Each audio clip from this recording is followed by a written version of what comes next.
What is going on, everyone? My name is Andy. Welcome back to another FPL video. In this one, it's some of my final thoughts ahead of today's Game Week 14 deadline. I've gone through a couple of press conferences that we had before I started recording, and then after that I've answered a bunch of your questions as well. So if you enjoyed the video, make sure to give it a like, hit that subscribe button if you haven't done so already. Let's get into it. So let's start with some news about Alexander Isak. Now, I'm having to record this quite early on Tuesday in order to get it out in good time ahead of Tuesday's deadline. So I've not seen all the press conferences or heard from Eddie Howe or anything like that. But Andy Kerr tweeted yesterday to say, exclusive, Alexander Isak is fit to face Liverpool, sat down with a Swedish striker today for beIN Sports. I think that's how you say it, right? beIN Sports. I've never really thought about saying that name out loud, but it looks like he's fit. Now, I will say, sometimes players say they're fit and they don't actually play because the medical staff have got other ideas, but that is a positive, and you will hear from Eddie Howe ahead of the deadline.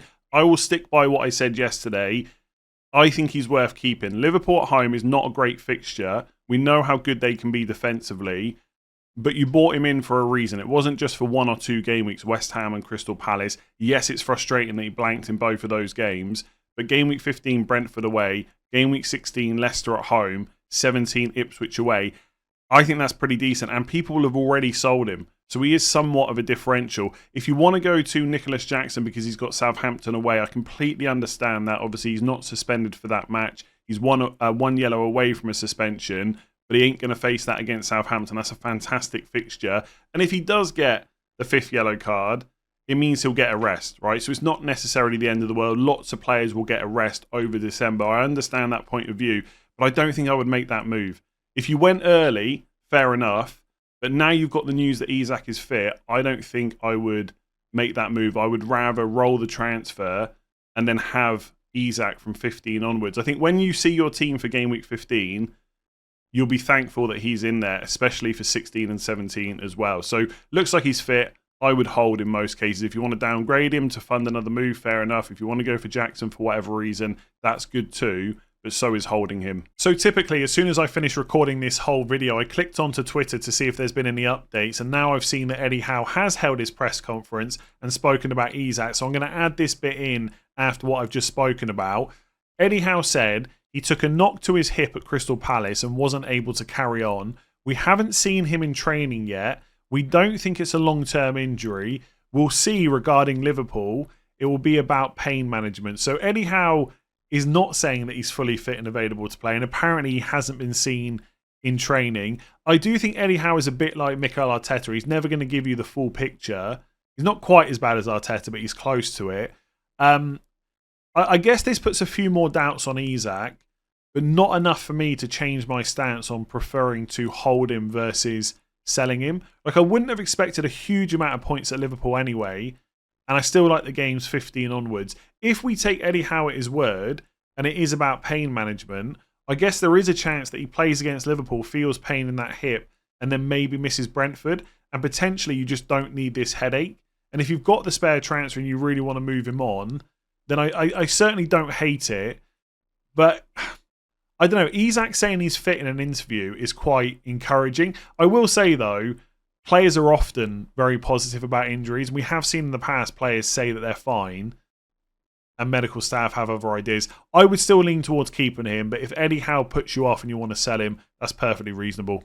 So Ruben Amorim held the Man United press conference yesterday, and he confirmed there's no issues with Bruno Fernandes after he came off early against Everton. I think it was around the 65th minute. He said he is a guy who doesn't need a lot of rest, so he is prepared to play. So he's almost certainly going to be in that 11 against Arsenal. I suspect that most people that have Bruno have either already upgraded him to Palmer or Saka, or they were going to hold on to him anyway. But just in case you were slightly concerned about that early substitution, nothing to worry about apparently. So let's get into some of your questions. Which Bournemouth player is the most promising? Semenyo, Cliver or Evan Nielsen? Now obviously part of this decision will just depend on whether you need a forward or midfielder, but Bournemouth are worth looking at. The fixture run they've got coming up is pretty decent. This week is Spurs at home, which on paper doesn't look great, but Spurs defence is nothing to massively worry about. And then straight after that, you've got Ipswich away in 15, West Ham at home in 16, United away in 17, maybe a bit tougher, but then it's Palace at home, Fulham away, Everton at home. So the fixture run overall is pretty good. With Evan Nielsen, I would say that he's pretty competitive with other forwards in and around his price point, especially with those fixtures he's got. So if I look at the stats on Fantasy Football Hub, as always, links in the description below to get signed up. 30% off at the moment, 30-day free trial as part of their Green Friday offer.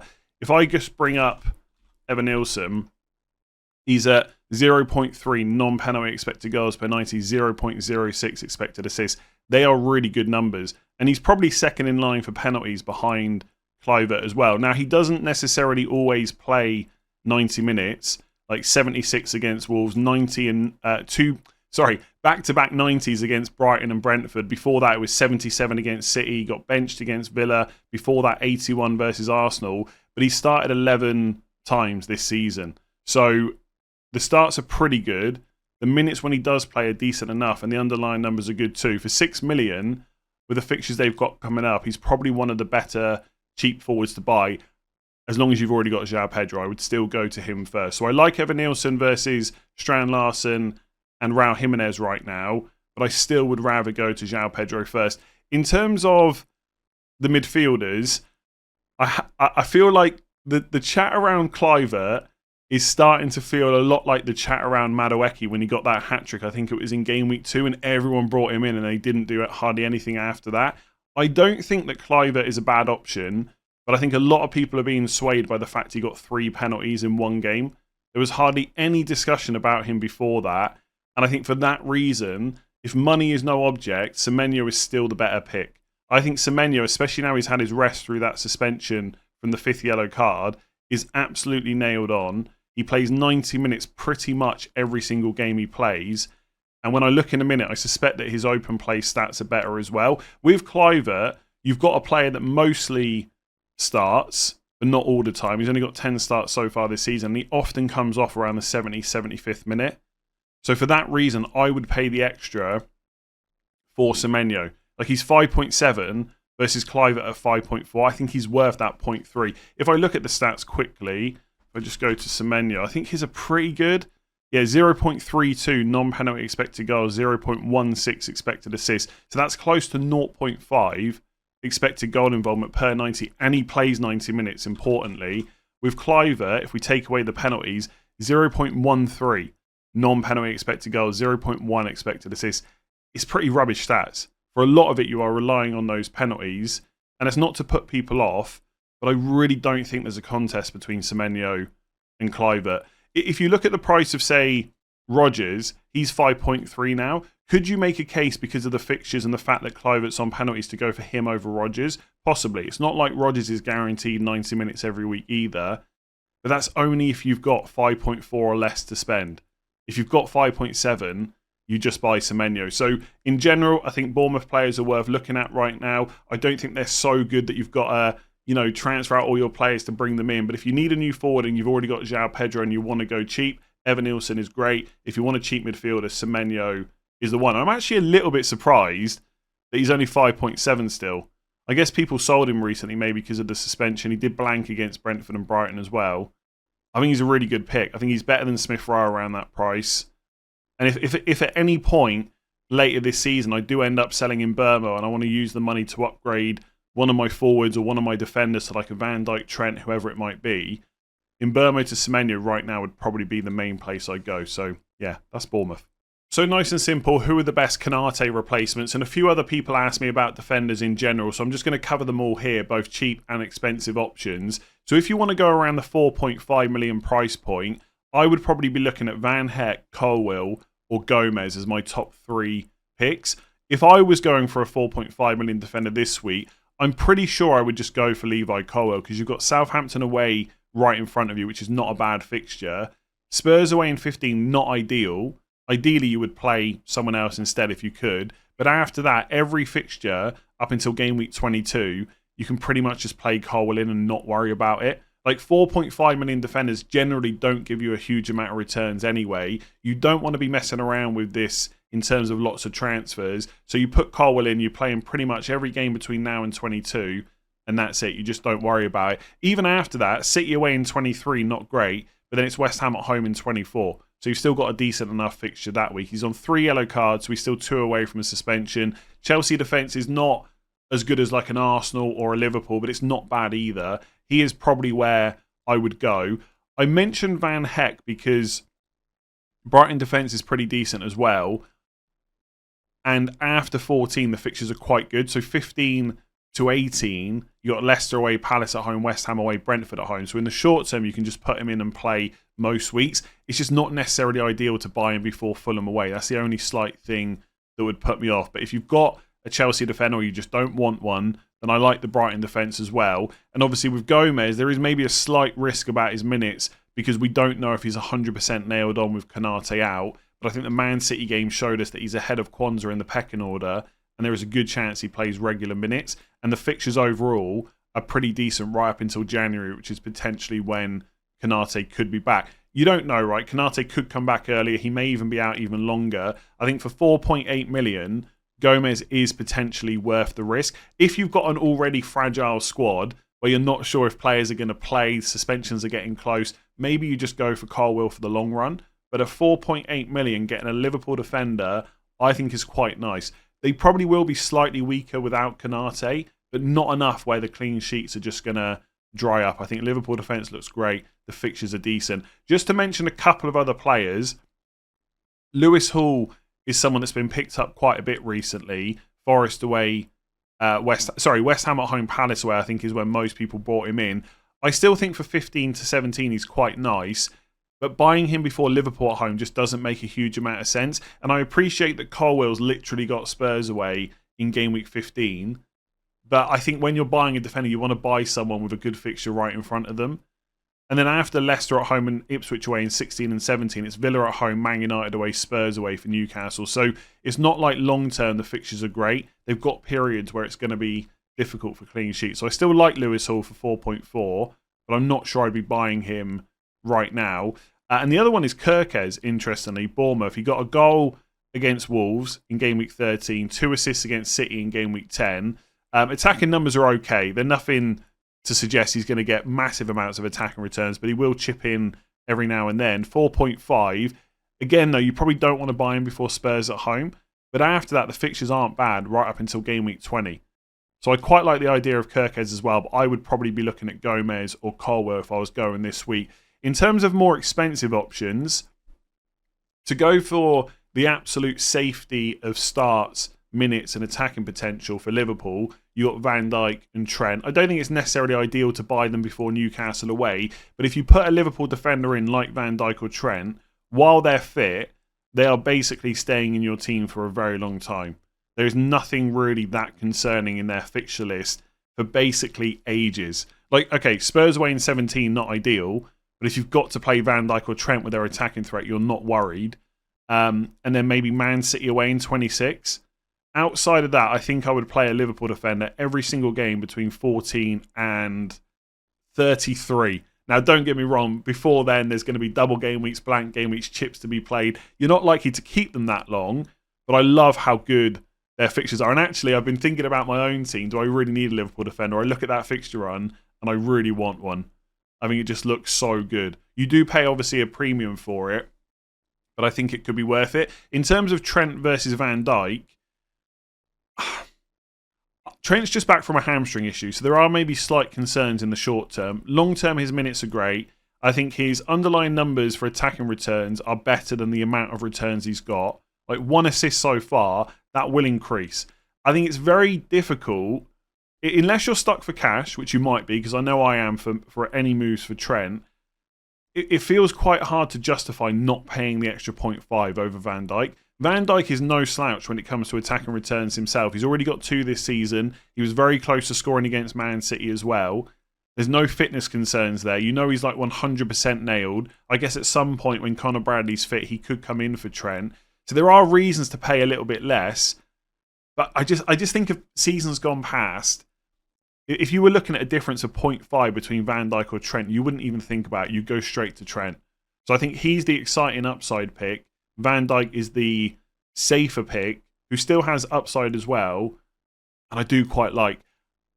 Otherwise, you've got Arsenal defenders. If I was buying one this week, I think I would go Arsenal before Liverpool, even though it's Man United at home. I think Man United have got more of a... I think Arsenal have got more of a chance of a clean sheet against Man United at home than Liverpool do away to Newcastle. And the fixtures afterwards in the short term are pretty good.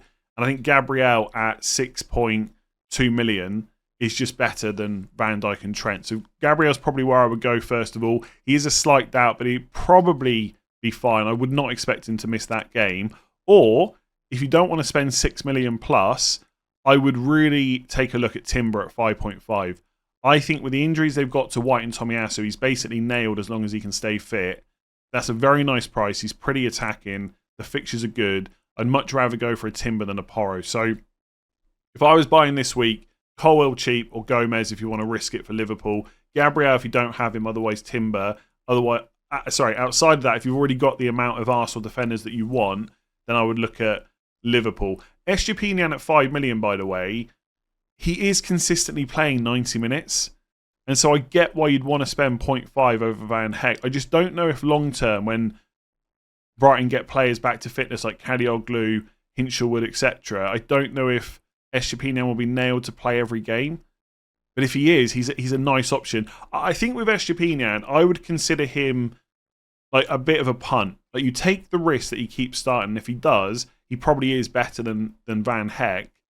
But long term, you can't be 100% sure about, I would say. But in the short term, next 5 fixtures, having a more attacking Brighton defender, who's a massive differential, I quite like the look of him. There's probably someone else I'm forgetting. If there is, leave a comment below. But I think I've covered defenders enough. Let's move on to something else. So is Kudus worth it? He's back and has been the standout player for West Ham whenever he's played. So he is available now following his suspension. Presumably, he will go straight back into the 11. I don't know if it's a 100% guarantee, but I think it's quite likely. If we look at the minutes he had before he was suspended, I think, he started every single game. He did come off at half-time against Brentford away, but outside of that, he's played 85 to 90 minutes every single match. So presumably, he will go straight back in, and the fixtures are good. Leicester away, Wolves at home, Bournemouth away, Brighton at home, Southampton away. So a nice little 5-game week run there of decent enough fixtures for an attacker. Does play Liverpool at home and City away in 19 and 20, which is not ideal.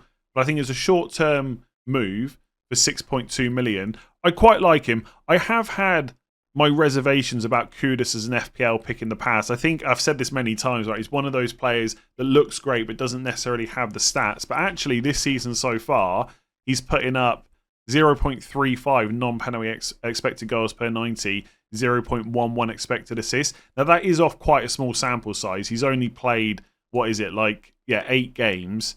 In previous seasons, the numbers have not been that great. If I look at last season, for example, only 0.18 non-penalty expected goals. So there is an improvement. Whether or not that lasts, who knows, right? Like I said, it's only 8 games so far. But I think for 6.2, like if that's the kind of money you've got to spend, I quite like him as a punt. Would I buy him ahead of Semenyo, who's guaranteed 90 minutes every single week? Better underlying numbers. Maybe in a stronger team right now as well, Bournemouth versus West Ham. I'd probably spend 0.5 less and get Semenyo over Kudus. But as a punt, I really don't mind him. The only other player to think about is Eze. Yeah, 6.6. He's only 0.4 more. He's back now. I think he will start against Ipswich, although probably be subbed off early. The problem with Eze is the fixtures after Ipswich are terrible. City at home, Brighton away, Arsenal at home. From 18 onwards, Palace fixtures are really good, and I will consider Eze for this run. Maybe even Mateta as well, although that's unlikely given his price. Yeah, I would ignore Eze. I don't think the fixtures are good enough in the short term. I'd probably pick Semenyo, but I think for the first time in over a season, I actually don't mind Kudus. I mean, ideally, you would spend a bit more and go, for a better option like Bowen. I think he is better than Kudus. But if that's the kind of money you're spending in and around 6 million, don't mind him as a punt. So is Haaland still worth captaining this week? I've kept him this long. Maybe this is the week for him. So I was thinking about this question earlier. And imagine it's game week 1. We're off the back of pre-season. All 4 of Palmer, Haaland, Salah and Saka are fully fit and available. And they've got the same fixtures they've got this week.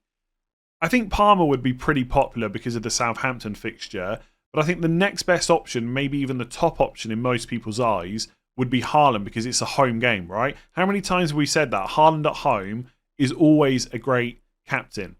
So I think he would be in the top 2 if this was game week 1. So then the question is, has what's happened in game weeks 1 to 13 of this season changed our opinions that much of Erling Haaland? Because let's not forget, the guy still has 12 goals in 13 starts. He's still a pretty good player. And also, he's still getting chances. I would not put any relevance on what happened in the Liverpool game, because even if Rodri was fit, it would have still been a difficult match for Man City. Before that, 0.82 XG against Spurs, 1.38 against Brighton, 0.88 against Bournemouth, 2.33 against Southampton. This guy is still getting chances with or without De Bruyne. At some point, his fortunes will change. Could that be this week? Possibly. Nottingham Forest defence and no pushovers, but let's not also forget that recently they conceded 3 to Newcastle and 3 to Arsenal. Man City could well go and score 3 or 4 goals in this game. If they do, Haaland could be a nice choice. Now, I don't think I can sit here and tell you that Haaland is the best captain, because I like that Southampton fixture, and Palmer is also excellent as well. If I wanted to go for a differential and I still own Haaland, that is probably where I would go. He's a huge differential right now compared to what he was at the start of the season. If I'm honest, right, it's always difficult to put yourself in the shoes of actually having to go through with it, but I'm pretty sure if I was a Palmer and Haaland owner this week, my thought process would be, I'm going to hold Haaland, but I'm not sure I'm prepared to go through that pain of him blanking again. So I'm going to captain Palmer, and if Haaland scores a brace or a hat-trick, that's still going to be huge for me. That is probably what I would do. If you're more of a risk taker than that, I would captain Haaland. I do think they're probably the top two, Palmer and Haaland. It's difficult to back against Salah and Saka right now with the form they're in, but part of that form in the recent couple of games is penalties as well, right? Arsenal just got 2 last week. Salah had 1 as well. He also got 1 against Southampton. Part of the reason they're doing so well is because of the penalties they've got. Haaland could go and get a couple of penalties this week and it all looks a bit different. So I think you can make an argument that on paper, Haaland is right up there, but I'm pretty sure if I had him and Palmer, I would captain Palmer and just take the points that Haaland gets me and just be glad that he's finally, scoring again. I do think if I had Haaland, Salah and Saka, I probably would go Haaland.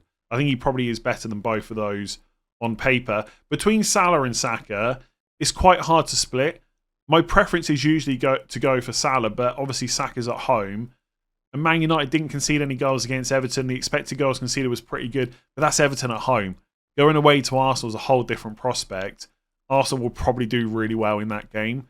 So I would say Palmer's top for me, then probably Haaland if you can put yourself through it, which sounds crazy to say after what he's done since he's been at Man City. And then I would probably lean more towards Salah, but you could make a case for Saka as well. And let's not forget, when I put Saka in 4th place last week, he got 18 points. So what do I know anyway? So nice and simple. Is it too late to bring in Cunha? I'm struggling with this question a little bit because I look at the next 4 fixtures and I still think they're pretty good, right? Everton away, West Ham away, Ipswich at home, Leicester away. Like other players I've mentioned in this video, Cunha's quite nice over December in that he'll always start. He usually plays 90 minutes. He's on a lot of set pieces. There's a good chance in any given game that if they got a penalty, he might take it. He's great for bonus. There's not really any reason to look against him. But I also know, and this is the reason I'm struggling with it, that if I needed a new forward this week, let's say that I knew Solanke was going to be out for a few games, I'm not convinced that Cunha is the player that I would buy. And I think part of it is that 7.1 million price point. I actually don't think it's that expensive for the next 4 game weeks, but I know long term, I wouldn't necessarily want to have that much money on a forward of what he is capable of, because I think as much as he's done well, I think it's 7 goals, 3 assists, so 10 returns in 12 starts, he is more than doubling his XG. 3.2 XG, 7 goals. This is not going to continue. And I think when I look at him at 7.1, I know personally I would be thinking, I can get Evan Nielsen for 6 million. I can get João Pedro for less than 6 million. They are the players that I would go to instead. So please don't think that's me saying Cunha's a bad option. I suspect he'll probably do really well over the next 4 game weeks. But I think there's other players for a little bit less money that could also do nearly as well. And long term, I'd rather have them in my team. Because even if you don't need the money right now, you probably will need it at some point. And I know what people are going to say. You said this exact same stuff for Cunha versus Strand Larsen a few weeks ago. And look how well that went, right? Not well at all. But for some people, that million saved by going Strand Larsen might have been the key to bring Saka in, right? For me, it didn't help at all because I've still got 2.6 million in the bank and I sold Strand Larsen before the brace. But I'm just an idiot, right? You're probably a better FPL manager than me. That million might be worth it. So I don't think it's too late in terms of the points are going to dry up. Because as much as he's overperforming, he still puts up pretty good numbers overall in terms of expected goal involvement, and the fixtures are good. And the fact his minutes are great, I love him. But would I bring him in? I just don't think I would. I think I would look elsewhere now. But that doesn't mean it's too late for you to bring him in. He's still a good pick over the next 4 weeks. And anyone that's got him is sat there very happy that I've just said I wouldn't bring him in because they know he's going to do really well over the next few weeks. So is Chris Wood still worth keeping because of his form, despite the fixtures coming up? Now, personally, I try and not let form dictate too many of my decisions. It probably does affect me sometimes, but I try and not let it. So I'm not really worried about that. What I really want are good stats and good fixtures. So if we look at Chris Wood's underlying numbers so far this year, he's sitting at 0.33 non-penalty expected goals, 0.02 expected assists. It's not bad, but it's nothing to get too excited about. If we look at last season, he was putting up 0.58 non-penalty expected goals. So he is capable of doing more. Hasn't really shown that so far this year. Also, it's worth pointing out, 0.33 non-penalty expected goals. His actual goals per 90 is 0.8. So he has massively overperformed so far this season, and that is unlikely to continue for much longer. Then you look at the fixtures. I would say the fixture run they've got coming up is not terrible because they don't have to play all of City, Liverpool and Arsenal, for example, but it's also not great on paper. City away, Man United away, Villa at home, Brentford away, next 4. I think there are better forwards out there. I don't think that means that Chris Wood has got to go, at all costs, right? I wouldn't take a hit to transfer out Chris Wood necessarily this week, for example. But if you've got a spare transfer, I would probably say that Chris Wood is maybe one of your higher priorities in the team to look to get rid of just because there's so many good forwards right now. João Pedro, Evan Nielsen, we've mentioned in this video already, Cunha, etc. In and around that Chris Wood price that you could go to instead. It's not the worst time to play Man City, right, as we said before, but I still don't think it's a great fixture on paper. But if you had to play him in that game, it's maybe not the end of the world. If you've got someone that can rotate in for Chris Wood this week, then keeping him for Man United away, Villa at home, Brentford away, again, is not terrible if you don't have the spare transfer to deal with him. But if you do, I would probably look to move him on. It's worth saying that, like some other players I've mentioned in this video, he's not completely nailed on. Like, he did get benched against Arsenal, but that was after the international break, and it was a difficult game. So maybe Nuno just chose that as a good game to rest him. Outside of that, he regularly starts, and the minutes are also pretty good. So I don't think he's a massive, massive problem in your team. But I do think if you've got the transfer and nothing else to use it on, I'd be looking to move Chris Wood somewhere else. So what are your thoughts on Marcus Rashford? Also, reminder to talk about Amad Diallo too. Now, I added that line about Amad because a few people have asked me to talk about him and I keep forgetting. So I'm going to talk about both of these players. On Man United in general, I think in some ways it's actually quite nice that it's Arsenal away this week because Ruben Amorim has only just taken charge. We've only seen 3 games of him so far. The Arsenal game gives us another bit of information in terms of which players he prefers in his 11. Is there going to be any rotation with games in quick succession? And where do players play? And ultimately, Arsenal away is a tough fixture, so no one should really be looking at bringing in Man United players this week. Arguably, you should be waiting until game week 17 onwards after that Man City away game. But if you wanted to take a punt in game week 15 against Forest at home, not worry too much about City, and then have Bournemouth at home, Wolves away, Newcastle at home afterwards, I think that's fine. But I probably wouldn't bring them in this week. Maybe Amorim has got something up his sleeve and they're going to cause Arsenal a lot of problems. But the most likely outcome is that Arsenal don't concede a huge amount of goals because their defence is great. Rashford, at 6.9, listed as a midfielder playing in a very attacking role, has the potential to be great value. We've seen him score lots of goals in the past, but he is inconsistent. 17 goals in 19-20, like 2019-20. 11 goals after that, then 4, then 17 again, then 7. Already 4 this season. Maybe this is going to be one of his high goal scoring seasons, but we just don't know, right? That's the problem. And also, he played number 9 against Ipswich, came off after 67 minutes. He didn't start in Europe. Then he's back in against Everton for 90 minutes. On paper, he's lining up behind Xerxes. I just think at the moment, we don't have enough information to say this is Amorim's preferred 11. He's moving things around. He's trying out different players. And so we don't know who's nailed and who's nailed to play 80 to 90 every week. Things look very promising for Rashford. But was he rotated because it was just Europa League? Or was he rotated for Højlund for that match because it was a midweek game?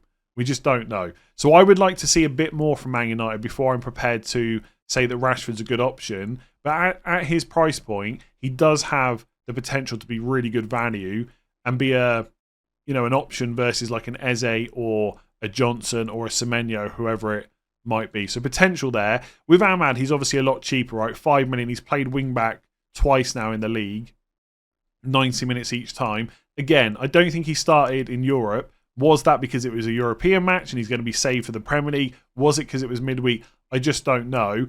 At that price point, I think he's worth more of a risk than Rashford because he's not using so much of your budget. He's up against players like Kluivert, Rodgers in and around the same price.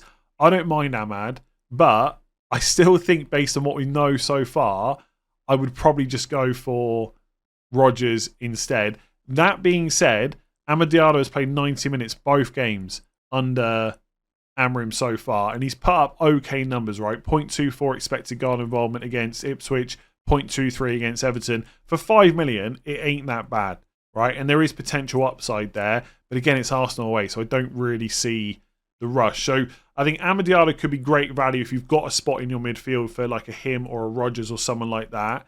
I think there could be upside. I think Rashford definitely as well, but I'd want a couple more games before I'm confident enough to say he's absolutely first choice and he's not going to come out of that side. So, as always with me, I'm usually safety first, and I think that's worth doing when it's Arsenal away. Thanks for watching. Make sure to give it a like if you enjoyed it. Hit that subscribe button. Rate 5 stars if you listen on podcast. Check out the Green Friday deal over on Fantasy Football Hub using the links in the description below. 30% off at the moment. 30-day free trial. I will be back later on today with the deadline stream. 4 p.m. UK time. I'm starting that. And I'll leave it there. I need to go and get this video edited and uploaded as soon as possible so you can watch it before the deadline. So yeah, thanks for watching. I'll see you later.